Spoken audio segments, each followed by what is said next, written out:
අයිබෝන් අද මම කතා කරන්න යන්නේ තයිරොයිඩ් ග්‍රන්ථිය ආශ්‍රිත ශල්‍ය කර්මය වන තයිරොයිඩෙක්ටමි කියන ශල්‍ය කර්මය ගැන. මොකද මේක මහරගම පිළිකා රෝහලේ පමණක් නොවේ, ශ්‍රී ලංකාව පුරා ඇති සියලුම ප්‍රධාන රෝහල්වල නිතර සිදු කරන ශල්‍ය කර්මයක්.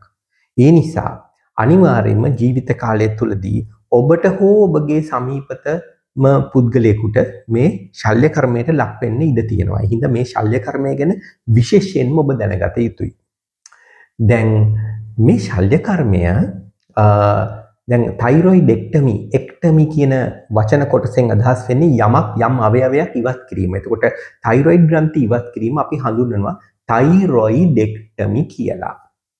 මේ ශල්‍ය කර්මය අනිකුත් ශල්‍ය කර්ම එක්ක සසඳා බැලීමේදී ඇත්තටම අපි කියනවා භයානක ශල්‍ය කර්මයක් නෙමෙයි. මොකද සමහර වෙලාවට උදරයේ සිදු කරන සහ උරස් කුහරයේ සිදු කරන ශල්‍ය කර්ම තියෙනවා. ඒවා ගොඩාක් බැරෑරුම් ශල්‍ය කර්ම.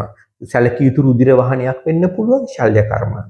නමුත් තයිරොයිඩෙක්ටමි එකක් කරනකොට සාමාන්‍යයෙන් හොඳ ශල්‍ය වෛද්‍යවරයෙකු විසින් තයිරොයිඩෙක්ටමි එකක් කරනවා නම් රුධිර වහනය සාමාන්‍යයෙන් මිලිලීටර් 50කටත් අඩුවෙන් තමයි සිදු වෙන්නේ. සාමාන්‍යයෙන් කියනවනම් මිලිලීටර් 20ක් 30ක් වගේ සුළු රුධිර වහනයක් තමයි සිදු වෙන්නේ. එහෙනම් ඇයි මේ ශල්‍ය කර්මය සුවිශේෂී වෙන්නේ අනිකුත් ශල්‍ය කර්ම වලට වඩා? ඒක තමයි මේ ශල්‍ය කර්මය සිදු කිරීමේදී සිදුවෙන සංකූලතාවයන් තරමක් බැරෑරුම්. ඒවා රෝගියාගේ ජීවිත කාලය පුරාවටම බලපාන්න පුළුවන් නිසා. මම ඒක ගැන තමයි මේ වෙලාවේ කතා කරන්න යන්නේ. දැන් අපි තයිරොයිඩ් ග්‍රන්ථිය ගැන ආයි අර මුල් වීඩියෝ එකට ගියොත් මම කිව්වා තයිරොයිඩ් ග්‍රන්ථිය පිහිටලා තියෙන්නේ ශ්වාසනාලය උඩ. ශ්වාසනාලය උඩ වැතිරිලා වගේ තමයි එයා ඉන්නේ. එයාගේ තියෙනවා දකුණු සහ වම් කණ්ඩිකා දෙකක්. ඒ දෙක ශ්වාසනාලයෙන් දෙපසට දකුණු පසට සහ වම් පැත්තට මෙහෙම විහිදිලා පිටිපස්සට ගිහිල්ලා තියෙනවා. මේ කණ්ඩිකා දෙක සිප ගන්නවා අපේ මොළයට යන රුධිරය යන දමනිය සහ මොළයෙන් රුධිරය හෘද වස්තුවට එන ශිරාව සිප ගනිමින් තමයි මේ කණ්ඩිකා දෙක තියෙන්නේ. හරි, කෙලින්ම ඒක උඩ තමයි තියෙන්නේ. එතකොට දැන් මේක නෙවෙයි මේ ශල්‍ය කර්මයේ බැරෑරුම් දේ. මොකද ඇත්තටම අපිට මේ තයිරොයිඩ් ග්‍රන්ථි කණ්ඩිකාවක් සාමාන්‍යයෙන් ඒ ප්‍රධාන ශිරාව බේරලා ඉවත් කරනවා කියන එක ලොකු ගැටලුවක් නෙවෙයි. ඒක කරන්න පහසුයි. නමුත් ඊ타ත්ම කුඩා දෙයක් තියෙනවා. මේ කුඩා දෙයින් ගොඩක් බැරෑරුම් ප්‍රශ්න ඇති කරනවා. අපේ ශ්වාසනාලයේ උඩ තියෙනවා අපේ වොයිස් බොක්ස් එක. එහෙමත් නැත්නම් ස්වරාලය කියලා අපි කියන කොටස. අපේ කටහඬ සම්පූර්ණයෙන්ම ඇති වෙන්නේ මෙන්න මේ ස්වරාලය කියන කොටසේ ඇති වෙන ස්වර තන්ත්‍රවල කම්පනය. මේ කම්පනයෙන් ඇති වෙන අපේ ශබ්ද මීට අමතරව අපේ දිව, තොල්, දත් ඒ හැම දෙයක්ම එක්ක මුසු වෙලා තමයි අපේ අපි එකිනෙකාට සුවිශේෂී කටහඬක් එන්නේ. මේ ස්වර තන්ත්‍රවලට ජවය දෙන ස්නායු දෙකත් අර ශිරාව සහ දමනිය වගේම තයිරොයිඩ් ග්‍රන්ථිය සිප ගනිමින් තමයි උඩට යන්නේ. අපි මේ ස්නායු දෙකට කියනවා recurrent laryngeal nerve කියලා. larynx කියලා කියන්නේ ස්වරාලය. එතකොට මේ larynx එකට සපයන nerves දෙකට අපි කියනවා recurrent laryngeal nerve කියලා. මේ recurrent කියන නම පාවිච්චි කරන්න හේතුව තමයි ස්නායු සාමාන්‍යයෙන් හටගන්නේ මොළයෙන් සහ සුෂුම්නාවෙන්. මේ හටගන්න ස්නායු ඇඟේ පල්ලෙහාට තමයි යන්නේ. මේ recurrent laryngeal nerves කියන මේ ස්නායු දෙක ඇඟේ පහළට යනවා වගේ පෙන්නලා කැරකිලා ආයිත් උඩට එනවා මේ ස්වරාලය දෙසට. ඒක තමයි මේකට මේ recurrent laryngeal nerve කියන නම පාවිච්චි කරන්නේ. තයිරොයිඩෙක්ටමි ශල්‍ය කර්මයේදී වම් තයිරොයිඩ් කණ්ඩිකාව උඩට එසවූ පසු වම් පැත්තේ ඇති recurrent laryngeal nerve ස්නායුව වෛද්‍යවරයා විසින් පෙන්වන ආකාරය තමයි ඔබට මේන් දක්නට ලැබෙන්නේ. දැන් මේ ස්නායු දෙකේ ප්‍රශ්නය තමයි මේ ස්නායු දෙක ඇත්තටම කියනොනම් ඊ타ත්ම හීනී. ඒ කියන්නේ මිලිමීටරයකටත් වඩා කුඩ. මේ ස්නායු දෙකේ විස්කම්භය. එතකොට හරියට කියනනම් පුංචි නූල් දෙකක් වගේ. දැන් මතක තියාගන්න. මේ ස්වර තන්ත්‍ර තියෙනවා දකුණු පැත්තේ ස්වර තන්ත්‍රය සහ වම් පැත්තේ ස්වර තන්ත්‍රය. මේකට අපි කියනවා vocal cords කියලා. right chord and the left chord. හරි? දකුණු පැත්තේ සහ වම් පැත්තේ ස්වර තන්ත්‍ර දෙක. මේ ස්වර තන්ත්‍රයට දකුණු පැත්තෙන් එක ස්නායුවක් එනවා වම් පැත්තෙන් එක ස්නායුවක් එනවා. මම දැන් කිව්වා මේවා හරියට නූල් දෙකක් වගේ කියලා. එච්චරට හීනි. දැන් ඔබට තේරුණාද වෛද්‍යවරයා කොහොමද කොච්චර කල්පනාකාරී වෙන්න ඕනේද කියලා මේ ශල්‍ය කර්මය සිදු කිරීමේදී මේ තයිරොයිඩ් ග්‍රන්ථිය උඩට අරගෙන මේ චූටි නූල වගේ තියෙන මෙන්න මේ ස්නායුව සොයාගන්න එක. ඒක ඊටාත්ම සූක්ෂම දෙයක්.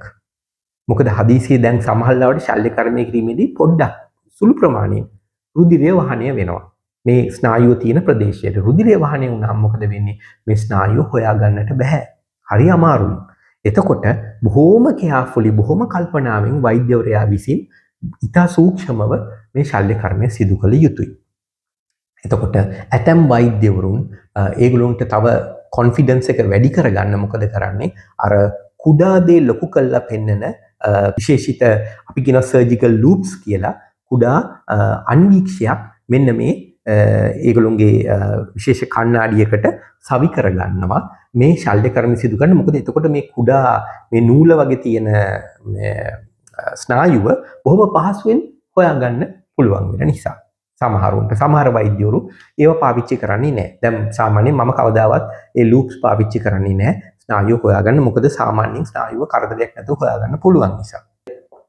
දැන් විශේෂයෙන්ම තයිරොයිඩ් පිළිකා ශල්‍ය කර්ම වලදී අපිට විශාල ගැටලුවක් තියෙනවා. මොකද අපි අනිවාර්යෙන් පිළිකාව ඉවත් කරන්නත් ඕනේ. පිළිකාව බාගෙට කාලයට ඉවත් කළා හරියන්නේ නැහැ. ඒ වගේම ස්නායුව බේරන්නත් ඕනේ. මොකද මේ ස්නායුව අපි බේරුවේ නැත්තම් මොකද වෙන්නේ? මේ රෝගියාට ආයි කතා කරන්න නම් අමාරු වෙනවා. එක පැත්තක ස්නායුවක් විනාශයටපත් වුණොත් සාමාන්‍යයෙන් මාස 3ක් විතර ගිහිල්ලා සැලකිය යුතු විදිහට කටහඬ ඉම්ප්‍රූව් වෙනවා. නමුත් දෙපැත්තෙම ස්නායු දෙක විනාශ වුණොත් මොකද වෙන්නේ? රෝගියට සදහටම කතා කරන්නට බැරි වෙනවා. ඒක ඉතාමත්ම කනගාටුදායක කාරණයක්. ඒ පමණක් නොවේ අර ස්වර තන්ත්‍ර දෙක මෙහෙම මැදට ඇවිල්ලා හුස්ම ගැනීම පවා අපහසු කරනවා. එතකොට සමහර වෙලාවට අපි කියනවා අර ට්‍රැකියොස්ටොමි කියලා මේ කුඩා බටයක් මෙන්න මෙතන ඉදිරියෙන් අපිට දාන්න සිද්ධ වෙනවා. ශ්වාසනාලය තුළට ඇතුල් කරන්න සිද්ධ වෙනවා රෝගියාට හරියට හුස්ම ගන්න පහසු කිරීම සඳහා. දැන් ඒ නිසා ඉස්සර ඒ කියන්නේ 1990 ගණන් වල වගේ වෛද්‍යවරු බොහොම කපටි ක්‍රමයක් අනුගමනය කරා. මොකද්ද මේ කපටි ක්‍රමය? ස්නායුව තියෙන පැත්තේ තයිරොයිඩ් ටිෂු තයිරොයිඩ් කොටස් ඉවත් කරන්නේ නැහැ. ඒගොල්ලෝ එකට ඒ කාලේ වචනයක් දැම්ම සබ්ටෝටල් තයිරොයිඩෙක්ටමි. ඒ කියන්නේ මුළු තයිරොයිඩ් ග්‍රන්ථියම ඉවත් කරන්නේ නැහැ. අර ස්නායුව තියෙන පැත්තට යන්නේ නැතුව ඒ පැත්තේ තයිරොයිඩ් ග්‍රන්ථියේ කොටසක් ඉතුරු කරලා තමයි ශල්‍ය කර්මය සිදු කරන්නේ. දැන් ඒක ඇත්තටම දැන් කිසිම වෛද්‍යවරයෙක් අනුමත කරන ශල්‍ය කර්මයක් නෙමෙයි. ඒක 1990 ගණන් වලින් පස්සේ අභාවයට ගියා. මොකද පිළිකා වගේ තත්ත්වවලදී අපිට භාග කාල අයින් කරන්න බෑ. තයිරොයිඩ් ග්‍රන්ථි සම්පූර්ණ තයිරොයිඩ් ග්‍රන්ථි ඉවත් කරන්න. මොකද තයිරොයිඩ් ග්‍රන්ථි පිළිකා කියලා කියන්නේ සුව කළ හැකි පිළිකා විශේෂයක්. 100%ක් සුව කරන්න පුළුවන් පිළිකා විශේෂයක්. එතකොට ඒ වගේ අවස්ථාවකදී අපිට ලැබෙන වෙලාවේදී රෝගියාගේ ජීවිතේ බේර ගන්න බැරි නම් ඒක ඊටාත්ම අවසනාවන්ත තත්ත්වයක්. ඉතින් ඒ නිසා වෛද්‍යවරයා අනිවාර්යයෙන්ම තයිරොයිඩ් ග්‍රන්ථි ඉවත් කරන්නත් ඕනේ. මේ ස්නායුව බේරන්නත් ඕනේ. ඒ නිසා මට කියන්න තියෙන්නේ මෙච්චරයි. ඔබට යම්කිසි තයිරොයිඩෙක්ටමි ශල්‍ය කර්මයක් සිදු කරන්න ඕන මතක තියාගන්න මේ ශල්‍ය කර්මය මේ සාමාන්‍යයෙන් පැය එකමාරක් වගේ තමයි මේ ශල්‍ය කර්මයට යන්නේ. සමහර අයට ඊට වඩා වෙලාව යනවා. දැන් මේ ශල්‍ය කර්මය සිදු කරද්දී ඇත්තටම කියනවා නම් ඔබ දැනගත යුතු දේ තමයි ඔබ බලන්න ඔබ යම්කිසි වෛද්‍යවරයෙකු තෝරා ගැනීමේදී බලන්න ඒ වෛද්‍යවරයා විසින් ශල්‍ය කර්මයට ලක් කරපු තවත් තයිරොයිඩෙක්ටමි රෝගීන් සිටිනවාද කියලා. හුඟක් වෙලාවට එහෙම දැනගෙන අනේක ඉතාමත්ම ගුණදායකයි කියලා මට හිතෙනවා. මොකද ඇත්තටම තයිරොයිඩෙක්ටමි හොඳට කරන්න පුළුවන් වෛද්‍යවරු විශාල සංඛ්‍යාවක් ශ්‍රී ලංකාවේ සිටිනවා. බොහෝම ආරක්ෂිතව කරන්න පුළුවන් ශල්‍ය වෛද්‍යවරු විශාල සංඛ්‍යාවක් සිටිනවා. එතකොට මේ ඇතැම් විට ඇතැම් වෛද්‍යවරුන් එතරම්ම දක්ෂතාවයක් පෙන්වුම් කරන්නේ නැහැ කලාතුරකින් මේ වගේ මේ ශල්‍ය කර්මයේදී. ඒ නිසා ඔබ විශේෂයෙන්ම දැනගත යුතුයි මේ ડોක්ටර් කෙනෙක් ගාවට යනවා මේ ડોක්ටර්ගෙන් ප්‍රශ්න වෙලා තියෙනවද මේ ડોක්ටර්ගෙන් එච්චර ප්‍රශ්නයක් වෙන්නේ නැද්ද කියන එක. මොකද ඒක ඇත්තටම වෛද්‍යවරයාගේ ස්කිල් එක එක්ස්පීරියන්ස් එක ඒ ඔක්කොම මත බලපානවා. හැබැයි මතක තියාගන්න වෛද්‍යවරයාගේ එක්ස්පීරියන්ස් එක කියන්නේ වෛද්‍යවරයාගේ වයස නෙවෙයි. මොකද සමහරවිට තරුණ වෛද්‍යවරුන් ඉන්න තරුණ ශල්‍ය වෛද්‍යවරුන් ඉන්නවා ඉතාමත්ම දක්ෂයි.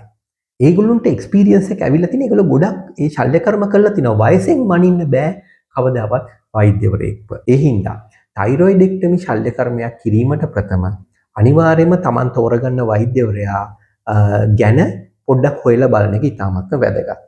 තවත් දෙයක් මතක තියාගන්න ඕනේ. තයිරොයිඩෙක්ටමි ශල්‍ය කර්මය සිදු කරනකොට සැලකිය යුතු පිරිසකට කටහඬේ චූටි පොඩි වෙනස්කම් ඇති වෙන්න පුළුවන්.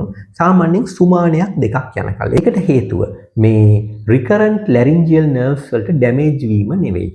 ඒකට හේතුව තමයි ඇතැම් වෙලාවට මේ ස්වරාලය ආශ්‍රිත ප්‍රදේශ මේ ශල්‍ය කර්මයේදී සැලීමකට ලක් වෙන්න පුළුවන්. විශේෂයෙන්ම විශාල තයිරොයිඩ් ග්‍රන්ථියක් ඉවත් කිරීමේදී. එතකොට සාමාන්‍යයෙන් සුමාන 2-3ක් මාසයක් වගේ කාලයක් තුල කටහඬේ යම් වෙනස්කම් ඇති වෙන්න පුළුවන්. සහ ඒකම සමහරවිට මේ ස්නායුව ඇදීමකට ලක් වෙන්න පුළුවන්. ශල්‍ය කර්මයේදී ඩැමේජ් එකක් වෙන්නේ ස්නායුව ඇදීමකට ලක් වෙන්න පුළුවන්. මේ ස්නායුව හරීම කුඩා ස්නායුවක් නිසා මොකද වෙන්නේ? මේ ස්නායුවට ඒක පොඩ්ඩක් දරා ගන්න අමාරුයි. ඒ නිසා එයාගේ අර ජවය, එයා අර ස්වර තන්ත්‍ර ස්ටිමියුලේට් කරන ප්‍රමාණය අඩුවක් සිද්ධ වෙනවා. එතකොට කටහඬේ වෙනසක් ඇති වෙන්න පුළුවන්. හැබැයි ඒ ඔක්කොම ඊටා తాවකාලිකයි. ගොඩක් වෙලාවට මාස 2-3ක් තුල කටහඬ අනිවාර්යයෙන්ම හොඳටම නෝමල් තත්ත්වයටපත් වෙනවා. දැන් මේ වීඩියෝ එකේ අන්තිමට මට කියන්න තියෙන්නේ මෙච්චරයි. තයිරොයිඩෙක්ටමි එක කියලා කියන්නේ ලංකාවේ නිතර ගොඩක් රෝහල් වල කරන ශල්‍ය කර්මයක්. ඒ ශල්‍ය කර්ම විශාල සංඛ්‍යාවක් ඉතාමත් සාර්ථකව කරන්න වෛද්‍යවරුන්ට පුළුවන්. එතකොට දෙවැනි එක තමයි ඔබ මතක තියාගන්න ඕනේ ඔබ වෛද්‍යවරයෙකු තෝරා ගැනීමේදී චුට්ටක් හොයලා බලන්න ඒ වෛද්‍යවරයාගේ තයිරොයිඩ් ශල්‍ය කර්මවල තත්ත්වය කොහොමද කියන එක වෛද්‍යවරයා ගාවට යන්න කලින්. මොකද ඒක ඉතාමත්ම වැදගත්. එතකොට මේක සූක්ෂම දෙයක්. විශේෂයෙන්ම මම ශල්‍ය වෛද්‍යවරු තරුණ ශල්‍ය වෛද්‍යවරු පුහුණු කිරීම අපේ ප්‍රධාන කාර්යභාරයක්. ඒ පුහුණු කරද්දී ගොඩක් වෙලාවට මේගොල්ලෝ දැඩි ලෙස සුපර්වයිස් කරනවා. මේගොල්ලෝ මේ ස්නායුව කොහොමද මේ ස්නායුව බේරලා ශල්‍ය කර්මය හරියට සිදු කරන්නේ කියලා. එතකොට ඒක මම හිතනවා ඒක අපේ විශාල වගකීමක්. තයිරොයිඩ් ග්‍රන්ථිය ඔපරේෂන් එක කරනවා වගේම තරුණ වෛද්‍යවරුන් අනාගතය සඳහා පුහුණු කිරීම. එතකොට මේක තමයි අද වීඩියෝ එකෙන් මම කියන්න යන්නේ. මම හිතනවා ඔබට යම් අදහසක් ඇති වෙයි කියලා. ඇත්තටම තයිරොයිඩ් ග්‍රන්ථියේ ශල්‍ය කර්මය එහෙම නැත්නම් මේ තයිරොයිඩෙක්ටමි කියන ශල්‍ය කර්මය ලංකාවේ ඉතාමත්ම බහුල ශල්‍ය කර්මයක්. ඉතාමත්ම සාර්ථකව සිදු කරන ශල්‍ය කර්මයක්. ඒ නිසා බය වෙන්න ඕනේ නැහැ. වැදගත්ම දේ මොකද්ද? තමන් යන වෛද්‍යවරයා ගැන කරුණාකරලා දැනගන්න. ඒකයි. ස්තුතියි.